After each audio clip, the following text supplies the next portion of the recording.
After this, Jesus crossed to the other side of the Sea of Galilee, that is, the Sea of Tiberias. A large crowd followed him, because they saw the signs he was performing on the sick. Then Jesus went up on the mountain, and sat down with his disciples. Now the Jewish feast of the Passover was near. When Jesus looked up and saw a large crowd coming toward him, he said to Philip, "Where can we buy bread for these people to eat?"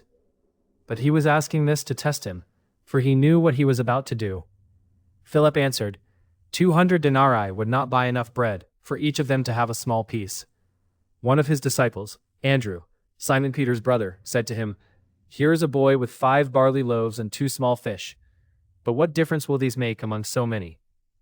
"Have the people sit down," Jesus said. Now there was plenty of grass in that place, so the men sat down, about 5,000 of them. Then Jesus took the loaves and the fish, gave thanks, and distributed to those who were seated, as much as they wanted. And when everyone was full, he said to his disciples, "Gather the pieces that are left over, so that nothing will be wasted." So they collected them, and filled 12 baskets with the pieces of the 5 barley loaves left over by those who had eaten.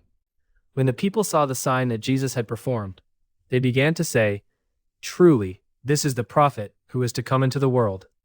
Then Jesus, realizing that they were about to come and make him king by force, withdrew again to a mountain by himself.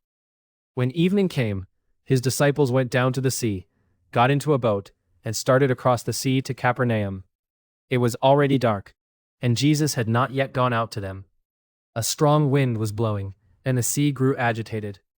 When they had rowed about 3 or 4 miles, they saw Jesus approaching the boat, walking on the sea, and they were terrified. But Jesus spoke up, "It is I, do not be afraid." Then they were willing to take him into the boat, and at once the boat reached the shore where they were heading. The next day, the crowd that had remained on the other side of the sea realized that only one boat had been there, and that Jesus had not boarded it with his disciples, but they had gone away alone. However, some boats from Tiberias landed near the place where the people had eaten the bread after the Lord had given thanks. So when the crowd saw that neither Jesus nor his disciples were there, they got into the boats and went to Capernaum to look for him. When they found him on the other side of the sea, they asked him, "Rabbi, when did you get here?" Jesus replied, "Truly, truly, I tell you, it is not because you saw these signs that you are looking for me, but because you ate the loaves and had your fill. Do not work for food that perishes, but for food that endures to eternal life, which the Son of Man will give you. For on him God the Father has placed his seal of approval." Then they inquired, "What must we do to perform the works of God?" Jesus replied, "The work of God is this, to believe in the one he has sent." So they asked him, "What sign then will you perform, so that we may see it and believe you? What will you do? Our fathers ate the manna in the wilderness, as it is written, he gave them bread from heaven to eat." Jesus said to them, "Truly, truly, I tell you, it was not Moses who gave you the bread from heaven, but it is my Father who gives you the true bread from heaven. For the bread of God is he who comes down from heaven and gives life to the world." "Sir," they said, "give us this bread at all times."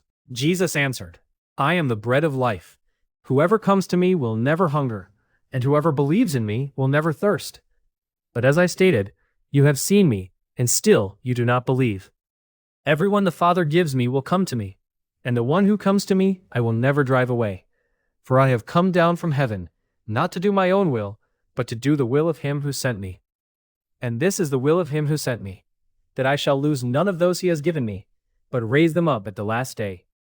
For it is my Father's will that everyone who looks to the Son and believes in him shall have eternal life, and I will raise him up at the last day." At this, the Jews began to grumble about Jesus, because he had said, "I am the bread that came down from heaven." They were asking, "Is this not Jesus, the son of Joseph, whose father and mother we know?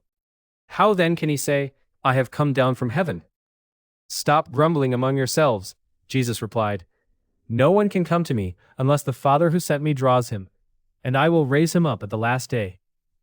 It is written in the prophets, and they will all be taught by God. Everyone who has heard the Father and learned from him comes to me. Not that anyone has seen the Father except the one who is from God.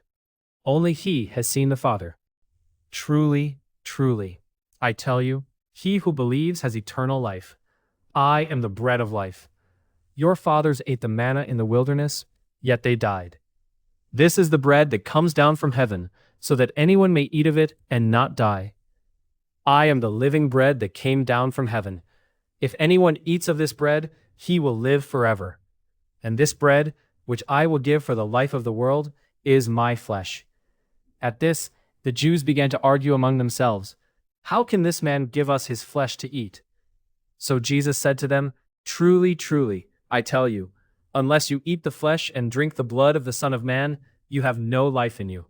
Whoever eats my flesh and drinks my blood has eternal life, and I will raise him up at the last day. For my flesh is real food, and my blood is real drink. Whoever eats my flesh and drinks my blood remains in me, and I in him.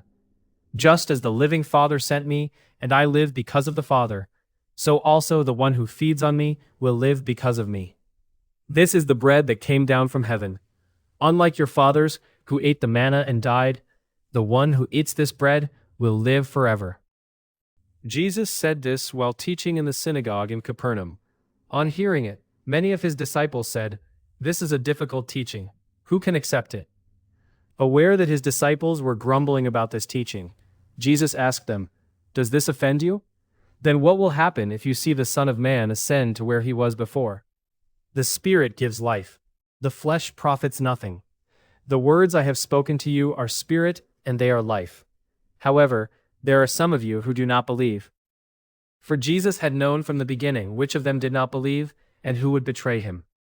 Then Jesus said, "This is why I told you that no one can come to me unless the Father has granted it to him." From that time on, many of his disciples turned back and no longer walked with him. So Jesus asked the 12, "Do you want to leave too?" Simon Peter replied, "Lord, to whom would we go? You have the words of eternal life. We believe and know that you are the Holy One of God." Jesus answered them, "Have I not chosen you, the 12? Yet one of you is a devil." He was speaking about Judas, the son of Simon Iscariot. For although Judas was one of the 12, he was later to betray Jesus.